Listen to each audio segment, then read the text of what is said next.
Welcome back to the Metronome Madness League. Tonight we have the Clemson Incineroars going up against Sixxy Sleepers in their penultimate battle of the season. The Sleepers have come a long way as they are now 2-3. They started off losing a couple of matches, but now they're coming back up. If they win tonight, they'll tie up their record 3-3. The Incineroars also 2-3, so everything's on the line for these two teams. A loss here could be detrimental to either team, while a win could propel them into the playoffs. We'll see what happens. There goes a Mach Punch, super effective. Good job by the Incineroars. Sandow taking a bit of damage right there. Here we go, Sandow with the Mega Drain.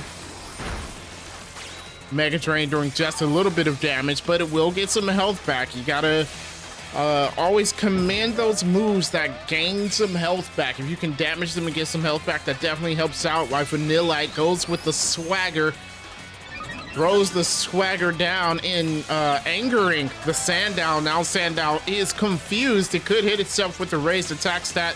We'll see if that hurts the Incineroars or helps them. If they can break through the confusion, of course, the Sleepers will do more damage. They do break through the confusion, at least on this turn. And it's going to go with a present that was avoided. Present, I don't believe, uses your attack stat, does it? I'm not sure, actually. There was a fling. No items this season for Metronome Madness, so fling is going to fail right there. As we go forward with the Sandow, who hits itself in the confusion. After all, it's a lot of damage. Sandow, the swagger really hurting it. Sandow in the yellow, while Vanillite goes with the waterfall. Is super effective. Sandow gets knocked out. The irony there is that Vanillite was traded from the Sleepers. They got rid of it early on in the season. And now it looks like that Vanillite exacted its revenge as the Sleeper sends out the Torracat. Its Intimidate will lower Vanillite's attack, which can help the Sleepers out a little bit more. Here we go. There goes a flamethrower that is stabbed. Super effective. Don't think Vanillite can live that. It takes a huge hit and Vanillite goes down immediately. The Sleepers, it was a crit. I don't even know if that mattered. The Sleepers even the score pretty easily here. One down on each side of the field, while Kakarot comes out and it uses its own Intimidate, lowering Torracat's attack. Here we go. There goes a Smart Strike from the Torracat, doing a bit of damage. Kakarot now looking to retaliate. It uses a Bullet Seed. It's going to be not very effective, so not the best move to use. Can hit more than once. Hits 3 times. Can it make it past 3? No, not very effective. Hits 3 times and barely does any damage to the Torracat. Sleepers get another chance to do some real damage as they go forward with the Hyper Voice. Interesting. Hyper Voice doing a lot of damage. Kakarot in the yellow. Here we go. Magma Storm. It was avoided. Free turn for the Sleepers as the Incineroars can't seem to land that last hit. Torracat going again, now with an Absorb that will be super effective. Forcing the Kakarot in the danger zone, also getting some health back. Torracat almost at full health. Second one of the health draining moves that you saw them use. There goes an Ice Fang, not very effective. Another not very effective move coming from the Incineroars. Didn't even freeze. Wasn't worth it at all. As Torracat goes again, this time it goes for a Steel Wing. Steel Wing will do it. Kakarot's gonna faint. Now it's just the Crocodile left on the Incineroars. Sleepers can deal a lot of damage to this Crocodile before they are forced out to their last Pokemon. They're looking like they're in a really good position right here, unless this Crocodile can dispense of the Torracat quickly. It chooses to go with the Play Nice. Play nice, of course, gonna lower Torracat's attack. But it tries to go for Thunder. That will not affect the Crocodile. So a nothing turn for both sides. Really, Torracat's gonna need to focus on special moves. They just chose the wrong special move. Oh, a Water Pulse. That would be super effective. Not enough to knock out the Torracat. And no confusion on that either. But Torracat is in the yellow. There goes a Bone Rush. That's not doing a lot of damage. Bad move by the Sleepers.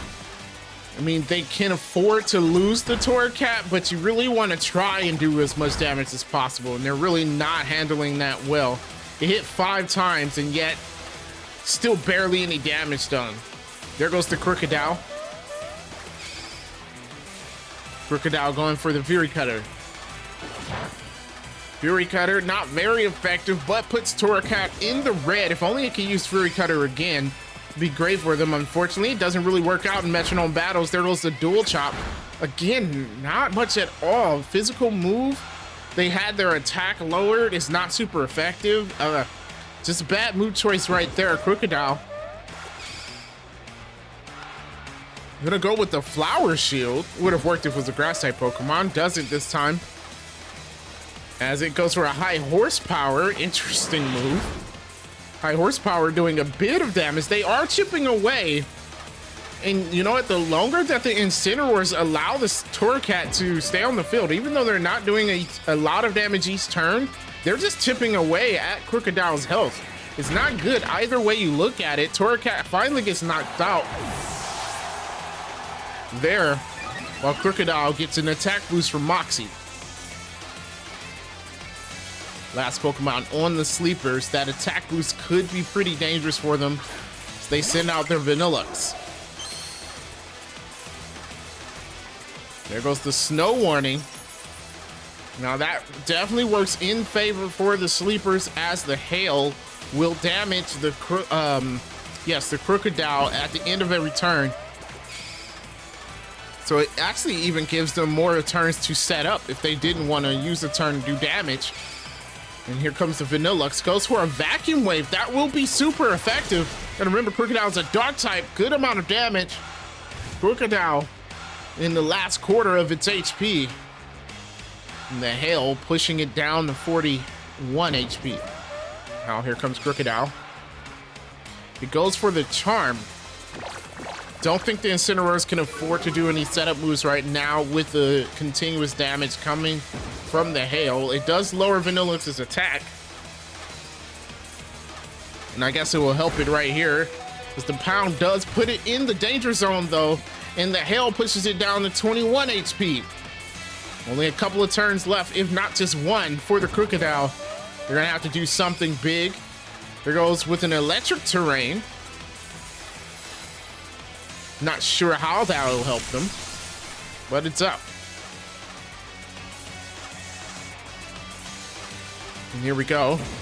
Vanillux now. Will it be its last turn?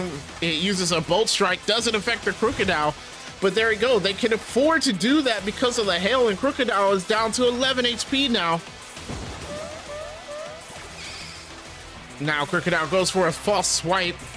Bad move. Even if you did a lot of damage, which is more than usual, probably because of the Moxie, but it wouldn't even knock it out. So bad move as it goes for a Fire Pledge. Don't even think the Sleepers care it's resisted.